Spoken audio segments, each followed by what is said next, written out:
எவ்வளவுதான் மனதில் கஷ்டங்கள் இருந்தாலும் அதையெல்லாம் மறந்து உடனடியாக உன்னை சிரிக்க வைக்கும் ஒரு உறவுதான் உன்னுடைய வாழ்க்கை துணை. வேல்வேல் முருகா, வெற்றிவேல் முருகா. என் அன்பின் பிரியமே, இன்று உன் அப்பன் கந்தன் உன்னிடத்தில் ஒரு விஷயத்தை சொல்லிவிட வந்திருக்கின்றேன். உன்னுடைய வாழ்க்கை துணைக்கு ஒரு பிரச்சனை வந்து கொண்டிருக்கின்றது. இந்த பிரச்சனையிலிருந்து உன்னுடைய துணையை நிச்சயமாக நீ காப்பாற்ற வேண்டும். நீ தவிர்த்து செல்லும் பட்சத்தில் நாளை நீயும் சேர்ந்துதான் இந்த கஷ்டத்தை அனுபவிக்க வேண்டிய ஒரு நிலை ஏற்படும் என்பதனை மறந்து விடாதே.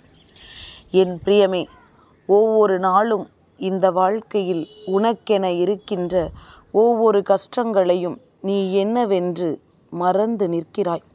ஏன் தெரியுமா? கஷ்டங்களை நினைத்தால் நமக்கு அதை எதிர்கொள்கின்ற மன வலிமை வேண்டும். ஆனால் அதை எதிர்கொள்ள துணிவில்லாமல் கஷ்டத்தையே நீ மறக்க நினைக்கின்றாய். என் குழந்தையே, எப்பொழுது உன்னை சுற்றி வருகின்ற எல்லா பிரச்சனைகளுக்கும் முற்றுப்புள்ளி வைக்க வேண்டும் என்கின்ற ஒரு நிலை வருகின்றதோ, அப்பொழுது இந்த வாழ்க்கை உனக்கு அத்தனை சந்தோஷத்தையும் உன் கண் முன்னால் காண்பித்து கொடுக்கும். நீ நினைப்பது போலெல்லாம் அல்ல. கஷ்டங்களை எதிர்கொண்டால் மட்டும்தான் வாழ்க்கையில் உனக்கான நல்ல தீர்வுகள் கிடைக்கும் என்பதனை முதலில் நீ புரிந்து கொள்ள வேண்டும்.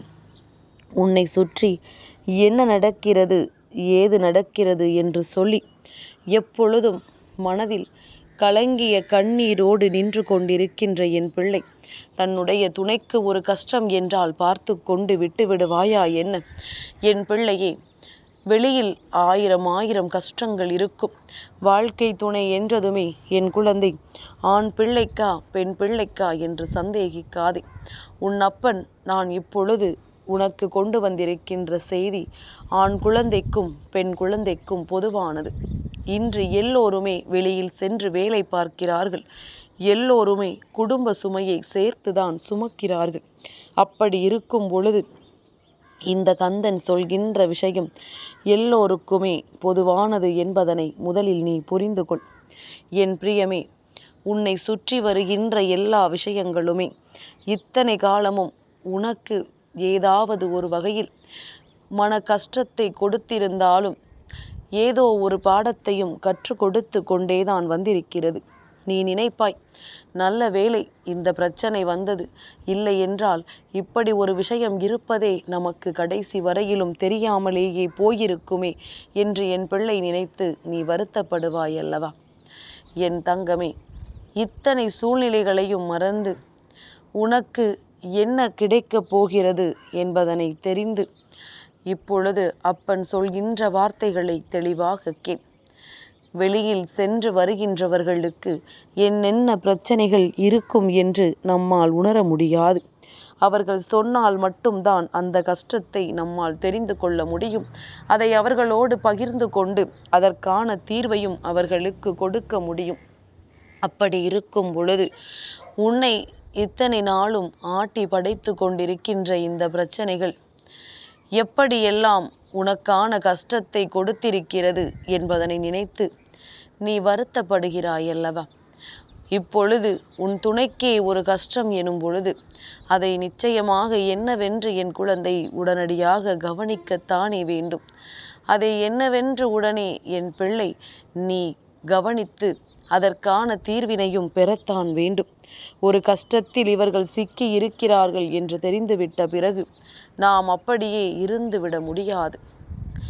இந்த நேரம் இவர்களின் மனதில் இருக்கின்ற பிரச்சனைகளை நாம் எப்படி தெரிந்து கொள்வது?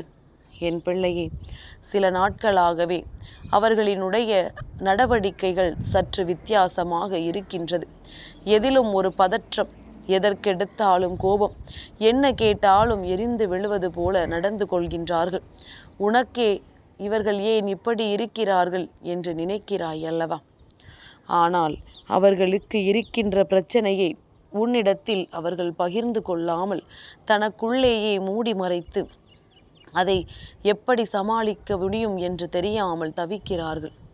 இதற்கு காரணம் என்ன தெரியுமா? இதற்கு காரணமும் நீதான். ஏனென்றால் எந்த ஒரு விஷயமுமே நம் துணைக்கு ஒரு பிரச்சனை என்ற ஒன்று வருகிறது என்றால் அதை என்னவென்று ஆற அமர்ந்து கேட்டு அந்த பிரச்சனைக்கு தீர்வை கொடுக்காமல் ஒரு பிரச்சனையை சொன்னால் இப்படி நடந்து விட்டதா, எல்லாம் உங்களால் தான், உங்களுக்குத்தான் எதுவும் தெரியவில்லை, இப்படி செய்யாமல் இதை விட்டிருக்கலாம், இதை ஏன் இப்படி செய்தீர்கள் என்று சொல்லி ஒருவருக்கொருவர் பிரச்சனைகள் தான் அங்கே அதிகமாக உருவாகி இருக்கிறது. இப்படி ஒரு சூழ்நிலை உருவாகிவிடக்கூடாது என்பதற்காக உன்னுடைய துணை உன்னிடத்தில் அந்த பிரச்சனையை பற்றி சொல்லவில்லை. அதற்கு பதிலாக இந்த கஷ்டத்தை தனக்குள்ளேயே வைத்து தம்மால் முடிந்த அளவிற்கு தீர்வினை கண்டுபிடிக்கலாம் என்று நினைத்து விட்டார்கள் போல. என் பிரியமே, இத்தனை நாளுமே இந்த வாழ்க்கை இப்படித்தான் சென்று கொண்டிருக்கின்றது. என்னதான் ஒருவருக்கொருவர் ஒற்றுமையாக இருப்பது போல வெளியில் காண்பித்து கொடுத்தாலும் அங்கு 4 சுவற்றுக்குள் ஏறக்குறைய கருத்து வேறுபாடுகளும் சண்டைகளும் சச்சரவுகளும் அதிகமாக இருக்கத்தான் செய்கிறது. இல்லை என்று உன்னால் மறுத்துவிட முடியுமா? இந்த கந்தன் என்னிடத்தில் உன்னால் போய் சொல்லிவிட முடியுமா? எவ்வளவு அந்யோன்யமாக நீ நடந்து கொள்ளலாம், மற்றவர்கள் பார்த்து வியக்கின்ற அளவிற்கு அன்போடு இருக்கலாம். ஆனாலும் உங்களுக்குள் இருக்கின்ற பிரச்சனைகளும் சண்டை சச்சரவுகளையும் நான் அறிவேன். எதற்கெடுத்தாலும் கோபப்படுவதும் எதற்கெடுத்தாலும் சட்டென்று விலகிச் செல்வதுமாக வெளியில் தெரியாமலேயே சில விஷயங்கள் நடக்கத்தான் செய்கின்றது. ஆனாலும் என் பிரியமே, இது போன்ற ஒரு பிரச்சனைகள் உன் குடும்பத்திற்குள் உன் துணைக்கு வருகிறது என்றால் நிச்சயமாக அவர்களிடத்தில் என்னவென்று மனம் விட்டு பேசுகின்ற மனப்பக்குவம் உனக்கு இருக்க வேண்டும். இதுவரையிலும் நடந்தது எல்லாம் நடந்ததாக இருக்கட்டும். இனியாவது இந்த வாழ்க்கையில் நடக்கின்ற எல்லா விஷயங்களையுமே என்னவென்று கண்டுகொள்ள நீ தயாராக இரு. உன்னை சுற்றி நடக்கின்ற விஷயங்களுக்கெல்லாம் எப்பொழுதுமே தெளிவான பதிலை கொடுக்க நீ தயாராக இரு. எந்த விஷயங்கள் எல்லாம் உனக்குள் இருந்து உன்னை ஆட்டி படைக்கிறது என்பதனை முதலில் புரிந்து கொள். எந்த விஷயம் உன் துணையோடு உண்மையான கருத்துக்களை சொல்லும் பொழுது அதை ஏற்றுக்கொள்ள மறுக்கிறது என்று சற்று ஆராய்ந்து பார். இருவருமே ஒருவருக்கு ஒருவர் இடையே இருக்கின்ற பிரச்சனைகளை மனம் விட்டு பேசி அதற்கு தீர்வினை தேட வேண்டுமே தவிர யாரும் யார் மீதும் குறை சொல்லி கொண்டிருக்க கூடாது. என் பிள்ளையே, ஒவ்வொருவருக்கும் அது இல்லாத பொழுதுதான் அதன் வலியும் வேதனையும் என்னவென்று தெரியும். இருப்பதனால் நம் கைகளில் அது இருப்பதனால் அது நமக்கு ஒன்றுமே இல்லாததாக தெரிகின்றது. தன் கைகளில் யாருக்கு இது போன்ற துணை நல்ல அன்போடு இல்லையோ அவர்களுக்குத்தான் அந்த கஷ்டங்கள் தெரியும். மற்றவர்களிடத்தில் யாரும் ஒருபோதும் தன் துணையை வெறுக்காதீர்கள் என்று எடுத்துச் சொல்வார்கள். என் பிள்ளையே, இது போன்ற உன்னுடைய வாழ்க்கையில் நடக்கின்ற எல்லா விஷயங்களையுமே நீ சரியாக புரிந்து கொண்டு உனக்கு நடக்கின்ற நன்மைகளை எல்லாம் நீ என்னவென்று தெரிந்து கொண்டு உன் துணைக்கும் உனக்கும் இடையில் இருக்கின்ற பல கஷ்டங்களுக்கு தீர்வுகளை நீயே தேடத் தொடங்க வேண்டும். இப்பொழுது அவர்களினுடைய நடவடிக்கைகளில் வித்தியாசம் உனக்கு தெரிகிறது என்றால், அவர்களின் நடவடிக்கைகளில் உனக்கு வேறுபாடுகள் தெரிகிறது என்றால், நிச்சயமாக என் குழந்தை உடனே இதனை நீ திருத்திக் கொள்ள வேண்டும். உடனே அவர்களிடத்தில் மனம் விட்டு பேசி என்ன நடந்தாலும் நான் இருக்கிறேன் என்று சொல்லி அந்த கஷ்டத்திற்கு தீர்வினை கொடுக்க வேண்டும். இப்படியே இந்த வாழ்க்கை சென்றால் மட்டும்தான் கடைசி வரையிலும் இதனை எடுத்து செல்ல முடியும்.